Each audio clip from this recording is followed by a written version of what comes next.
Arlington, like all communities, other communities, is experiencing an increase in homelessness and offers extensive programs and resources. What is your opinion on the Housing First model, and what is your action plan to address the homelessness issue in Arlington? The first thing I would do when I'm elected in November is I'm going to go to my colleagues on the City Council and ask if they write an amicus brief to support the City of Boise to have the Supreme Court overturn Boise versus Martin.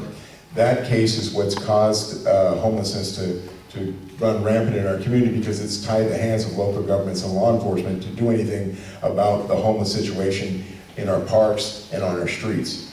I think that we need to get tough on this. We can't continue to throw good money after bad. There's a belief that we have a lack of housing, a lack of affordable housing, and that's why we have a homeless problem in the city. We don't have a homeless crisis. We have a homeless crisis, but it's not due to a lack of affordable housing. We have an addiction crisis. We have criminals on our streets, and that's where the problem lies. The belief, this false narrative that it's a lack of affordable housing has been fostered by the homeless industrial complex so that folks can make money off of this.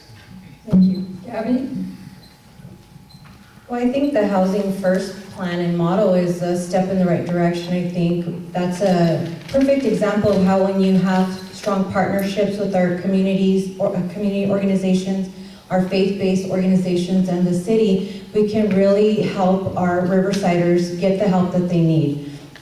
So for me, it's the criminals that are on the street. You know, our police officers, the men and women that keep our city safe, are doing their job. And last time I checked, it's not a crime to be homeless.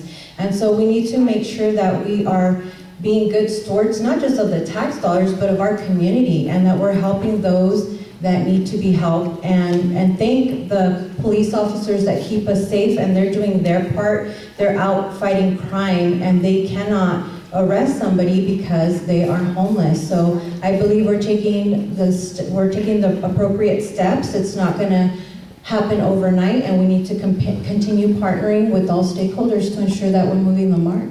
Thank you. Sean, would you like to respond? You know, again, here we go, normalizing antisocial behavior and enabling homeless and criminal lifestyle. Being homeless is not a crime, but doing drugs in the park where our children play is a crime. Smoking meth in front of Charlie Key's barbershop is a crime.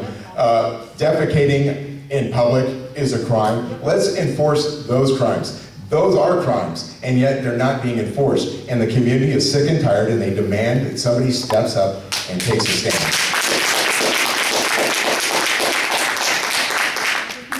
The next question. Can I rebuttal that? I think it's a shame that we are making assumptions that our police officers aren't working day in and day out to keep our city safe and arrest those that are out committing crimes. I think we're better than that. It's shameful. I think they do their best to follow the law, and I commend them for not breaking the law because someone thinks that they're the ones who are going to dictate what homeless people do and don't do, and they're going to dictate that that's a crime. Our police officers, our men and women, work very hard to keep our city safe. If you're going to allow her to rebut, I'll rebut. Again, here we go. We're elevating the rights of the homeless community over the rights of the taxpayers that are paying for this. And nobody is normalizing this more than the folks on this side of the aisle.